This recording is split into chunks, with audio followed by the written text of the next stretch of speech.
Welcome to Carbon Money Report. I am Kimberly Ramkalawan. We begin this week with the rise and fall of some agreements from the infamous Dragon deal between Trinidad and Venezuela, getting the plug pulled, the syndicate signing on to another project for China's Taiwan Republic. We check in with regional stocks where NIF in Jamaica made a big buy, and we go back in time to what marked an end of an era in Trinidad and Tobago. Stay tuned for the details.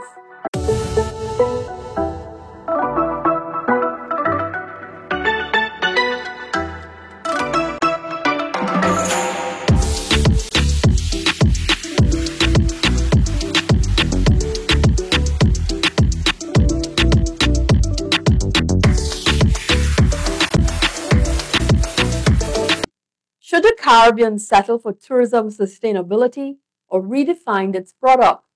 Just some of the areas ECCB's 9th Growth and Resilience Dialogue focused on during its two-day conference.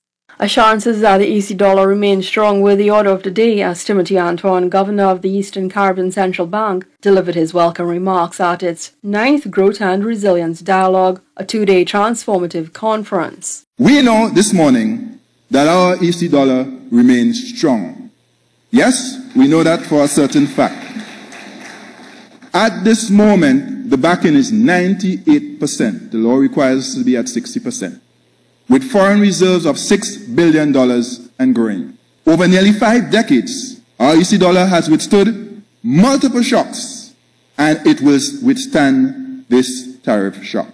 So all this speculation about the devaluation of the EC dollar, that's one thing you do not have to worry about. Our confidence in this assertion is predicated on ECCB's long-standing conservative policy of maintaining high stocks of foreign reserves. In the same breath, he said there were ways in escaping the seasonal tourism market curse by making an attractive tourism product by utilizing technology and becoming a data hub.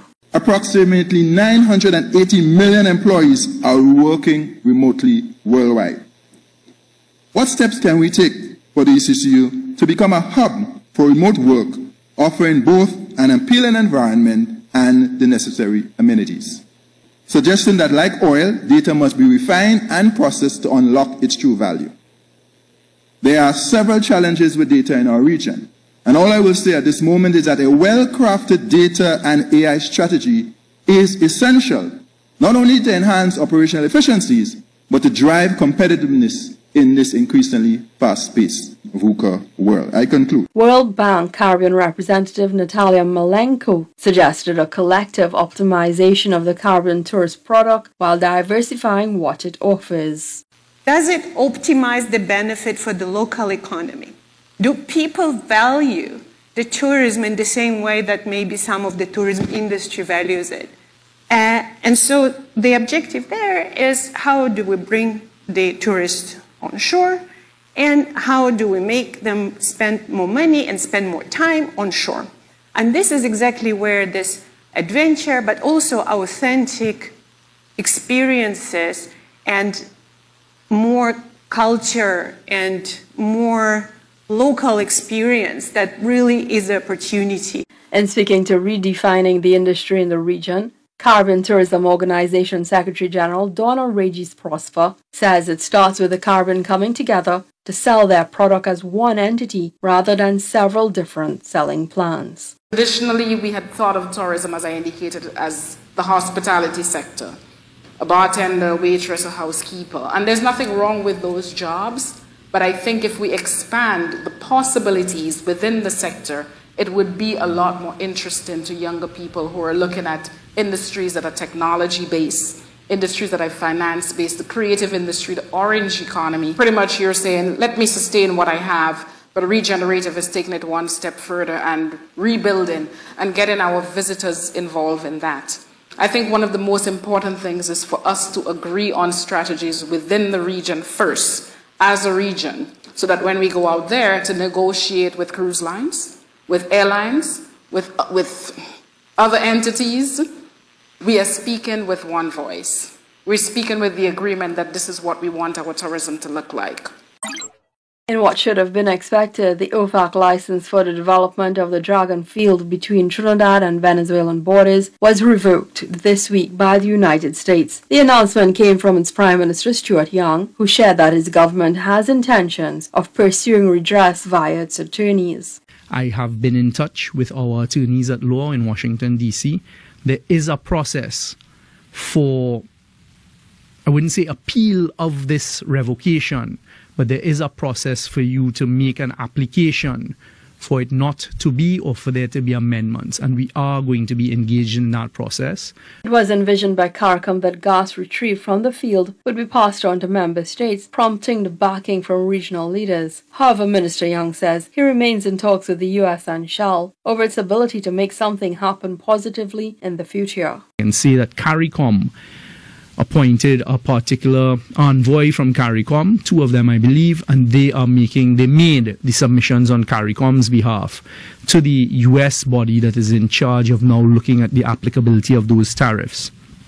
He gave an assurance that they will not seek to harm Trinidad and Tobago, and in particular we discussed how the energy deals that we had negotiated stand to benefit not only Trinidad and Tobago, but also the wider CARICOM region, and as well how it fits in to the United States with Venezuela. We are going to continue. I'm going to continue having the conversations with Shell, but we have decided there that we would continue doing all of the work that can be done with respect to Dragon without offending the sanctions that have been imposed by the United States government, and there is a lot of work that can be done in that interim period.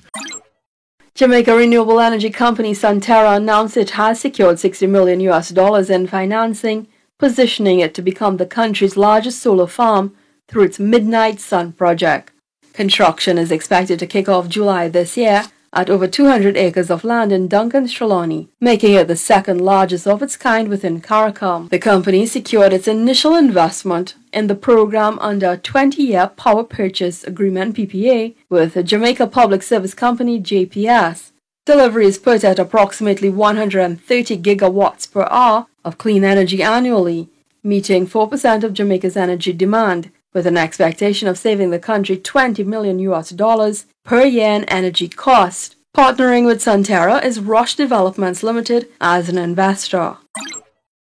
St. Kitts and Nevis signed a $13 million loan with the Republic of Taiwan this week for the completion of the Basse Terre desalination plant. The significant loan agreement with the International Cooperation and Development Fund ICDF of the Republic of China, Taiwan, marks a major step toward water security on the island. Prime Minister Terence Drew said it was his government's commitment to ending the country's long-standing water issues faced. ICDF.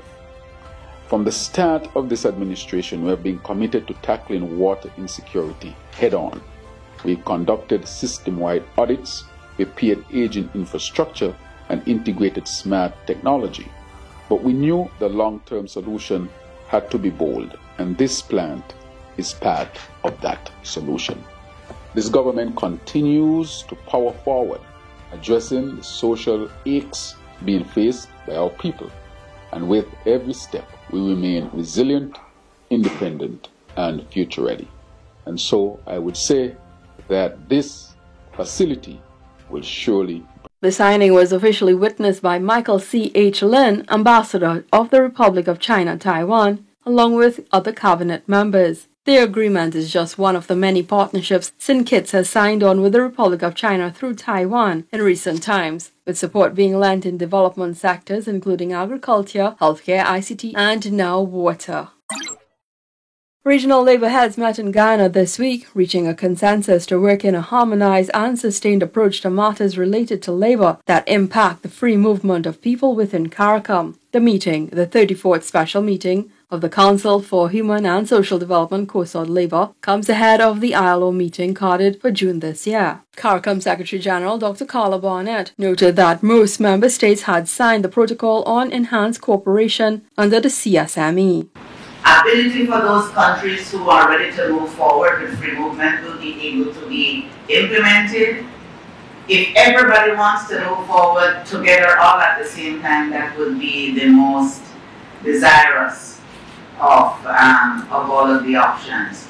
But there are other issues as well that we are treating with, and the items on this agenda in relation to your conversation with the ILO are important in relation to our role our fit in as a CARICOM region in the ILO governance and operational structure. So I know that you have had some conversation about that, and I know that you are planning in this meeting to be treating with those matters as a region, and we look forward to the decisions of this meeting to guide us at the Secretariat on how we can help. Critical to this working is the Shared Labour Market Information System, LMIS, and CARICOM's Assistant Secretary General, CARICOM Single Market and Trade Ambassador Wayne McCook, who gave an update as to the progress made and its significance to the CSME.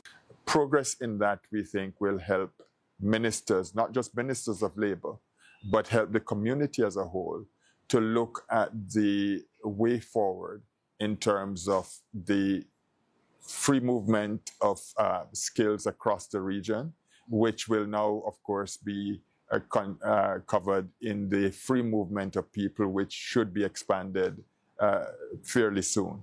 And understanding what are the demands of our various economies at this time in terms of labor and labor market supply will help to support effective regional and national policies to advance the single market and the free movement of the various factors that will make our economies work. In March 2022, at the 33rd intersessional meeting held in Belize, it was agreed to facilitate deeper regional cooperation and integration among certain groups of countries to participate, despite not all member states coming on board. We want you to advertise with us. Join us as the premier business magazine and news outlet covering the Caribbean. Contact us today at 868-783-5094.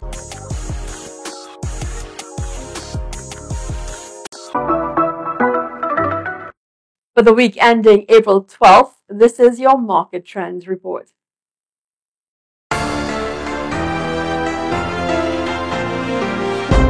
This week we begin with Jamaica, where the National Insurance Fund, NIF, spent $3.67 billion for an additional 4% stake in Burrito Investments Limited. The purchase took place on March 28th, as NIF bought a 4.1% stake of Burrito from Cornerstone Financial Holdings Limited, CFHL, Burrito's direct parent company at that point in time. NIF purchased 50 million shares at $73.47 per share, which makes it Burrito's third largest shareholder with a 4.83% stake of 58,991,553 ordinary shares valued at $4.26 billion as of Tuesday's closing price of $72.21. The NIF was established in 1965 to provide financial protection to workers in Jamaica, including retirement, disability and death benefits. Meanwhile, the JSE recorded a total of 1,360,568,703 units of shares valued at over 4,996,006,823 Jamaican dollars and 83 cents, traded for the week ending April 11, 2025. The top three companies were Trans Jamaican Highway Limited, Wigtown Energy Limited, and Sagicor Select Funds Financial Limited. Overall, market activity includes 64 securities traded for the week. There were increases in 17 shares, with Jamaica Public Service Company Limited advancing the highest at 29.51%, and Cygnus Credit Investments 10% preference shares by 18.6%. Declines occurred in 38 securities, in which Berger Paints Jamaica Limited dropped the most by 20.36%, and Pulse Investments Limited by 15.46%. The remaining 9 stocks traded firm. The Trinidad and Tobago Stock Exchange recorded a sum of 252,358 put-through transactions valued at $1,808,490 TT dollars and 67 cents for the week ending April 11, 2025. Market indices saw mostly declines ranging in 0.33% to 0.44%. An overall amount of 23 securities were traded for the week. There were decreases in 10 shares, with Trinidad Cement Limited TCL seeing the highest decline of 8.51% and National Enterprise Limited NEL by 3.77%. A total of 9 securities advanced, in which Plupdeco and Unilever Caribbean Limited increased the most by 14.86% and 7.63% respectively. The remaining 8 securities traded firm. Moving across the Caribbean Sea to where the Barbados Stock Exchange reported a volume of 10,963 shares traded on a regular market valued at $26,878 Barbadian dollars and 52 cents for the week. The fixed income market recorded 303,763 and 0.52 shares traded at 70 Barbadian dollars per share. The top 3 securities traded this week were Insurance Corporation of Barbados Limited with 9,116 shares, the 5th Epley Caribbean Property Value Fund SCC with 750 shares, and Cave Shepherd and Company Limited with 734 shares. 3 securities advanced, 1 declined, and 22 remained unchanged. At the Eastern Caribbean Securities Market, it reported a volume of 3,347 shares, traded at a value of 15,563 EC dollars and 20 cents for this week ending. St. Kitts and Nevis Anguilla National Bank Limited SKNB secured approximately 63% of the market shares traded for the week at a total of 2,098 stocks bought and sold. Second to this was Grenada Cooperative Bank Limited at 735 shares and TDC Limited coming in third at 280 shares. A total of 5 securities were traded this week, in which 1 advanced by 2.7%, 1 declined by 0.4%, and 3 remain unchanged. Regional markets holding their own during this time. It's time for some brief messages. Up next, your This Week in History. We want you to advertise with us. Join us as the premier business magazine and news outlet covering the Caribbean. Contact us today at 868-783-5094.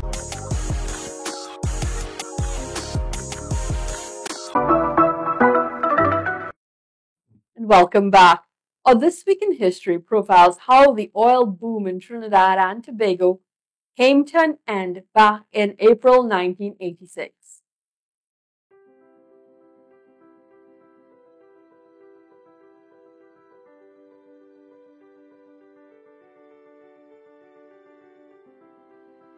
In April 1986, Trinidad and Tobago's oil and gas industry was significantly affected by the global oil price collapse after prices plummeted in March to below $10 per barrel, a stark contrast to the $27 level at the end of 1985. The Organization of the Petroleum Exporting Countries, OPEC, failed to agree on a production policy that could have reversed this collapse in world oil prices. And while the price drop was attributed to an oil glut or oversupply in the market, with non-OPEC production having also increased, this placed additional pressure on OPEC to cut production in order to maintain prices. For Trinidad and Tobago, an OPEC member since 1972, the significant decline in oil prices had a direct negative impact on its oil-dependent economy and came shortly after the government had acquired Tesoro Corporation's stake in Trinidad Tesoro Petroleum Company, renaming it to Trinidad and Tobago Petroleum Company Limited, Trintopec, in 1986, adding financial pressure to the newly nationalized entity. This decline caused the then Ministry of Energy and Natural Resources to declare in its financial report for the year the end of the oil boom era, with figures reflecting the drop with 22,984 barrels per day after it had experienced peak production of 23,601 barrels per day in October 1985. This would also see an impact on the country's subsidy, with the first 2 months in 1986 marking $15.1 million and $7.8 million in subsidies, respectively. The sharp decline in crude oil prices during those early months also resulted in lower product prices, and from March onwards, subsidy values decreased to pre-devaluation levels. The fluctuation in the price of crude and the concomitant changes in the ex-refinery price yielded surplus income of $60.4 million payable to the Treasury. In the same year, Trinidad and Tobago would also introduce compressed natural gas as a substitute motorcar fuel. A pilot project it launched and the first CNG filling station inaugurated. Oil prices would fluctuate around $13 per barrel until 2002, when it would return to $25 to $30 per barrel, forcing the Twin Island state in 1986 to rethink its spending and management of its economy. Governments would change, and austerity measures imposed by the IMF under the incoming regime would forever alter and shape the nation's trajectory. Once again, history reflected in our present day. We pause for a bit. Stay with us. We want you to advertise with us. Join us as the premier business magazine and news outlet covering the Caribbean. Contact us today at 868-783-5094. Well, that's how we end this week's episode of Carib Money Report.